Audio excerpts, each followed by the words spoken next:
The year was 1983, and a dark, silent storm was gathering across the forests of the Pacific Northwest. Most Americans were completely unaware that a radical movement was taking root in their own backyard. Suddenly, local banks began to be robbed in broad daylight, shocking the quiet communities of the region. Armored trucks carrying millions of dollars simply vanished, leaving law enforcement baffled and scrambling for clues. Counterfeit bills started flooding local markets, destabilizing the economy of small, unsuspecting towns. Violent bombings and acts of intimidation began to spread a palpable sense of fear throughout the area. At first, authorities treated these incidents as isolated criminal acts, failing to see the pattern emerging. They were wrong. These crimes were not the work of common thieves, but a coordinated effort. Behind the chaos stood a secret, extremist organization that called itself the Order. This was a dangerous white supremacist terrorist group operating in the shadows of the American wilderness. At the helm was Robert J. Matthews, a man who was as charismatic as he was terrifyingly determined. Matthews was not interested in mere wealth. His ultimate ambition was a full-scale revolution. He envisioned overthrowing the United States government to establish a whites-only nation in the Pacific Northwest. His ideology was deeply rooted in hatred, drawing inspiration from the infamous novel The Turner Diaries. Matthews convinced his followers that violence was the only legitimate path to achieving their radical vision. To fund their insurrection, the group launched a crime spree unlike anything the region had ever seen. Armored car heists became a signature tactic, demonstrating their willingness to use lethal force. Millions of dollars in counterfeit currency were printed, intended to erode trust in the financial system. Every successful robbery was a step closer to their dream of launching a nationwide uprising. As the frequency of these crimes escalated, federal investigators began to connect the dots. They realized they were not chasing ordinary criminals, but a highly organized cell of domestic terrorists. The FBI recognized the severity of the threat and launched one of its largest manhunts of the decade. Agents fanned out across the region, following faint trails of stolen money and hidden weapons. They uncovered caches of extremist propaganda that revealed the true, hateful nature of the group. The net began to tighten as federal investigators tracked the movements of Matthews and his inner circle. Then, in June 1984, the group committed an act that would change the trajectory of the investigation forever. They targeted Denver radio host Alan Berg, a man known for his sharp tongue and bravery. Berg was a Jewish broadcaster who frequently confronted extremists on air, making him a primary target.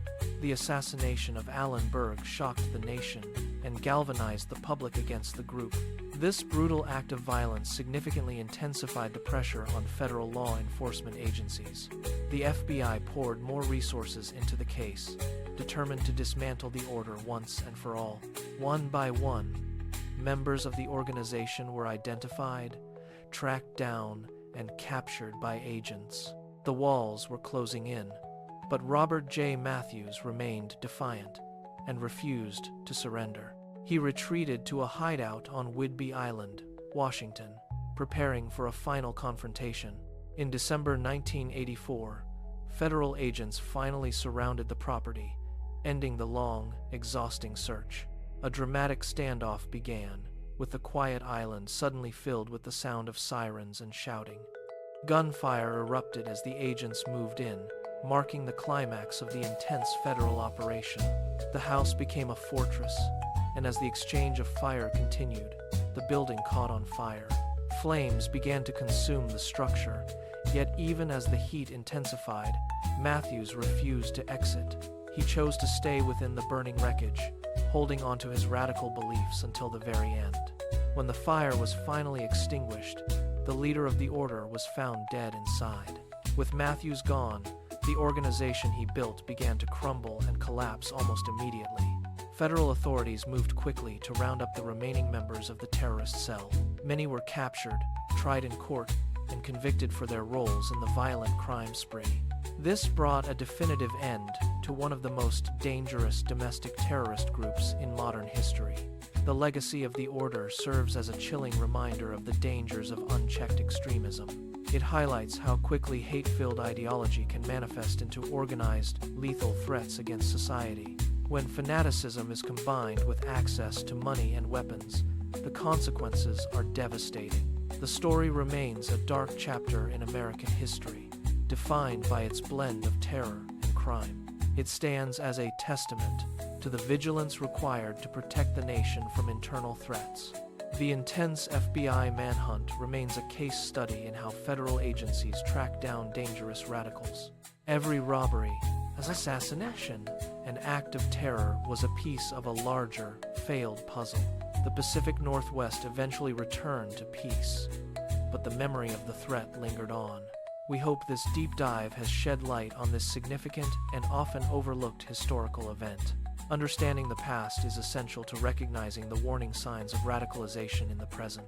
Thank you for joining us as we explored the rise and fall of this extremist group.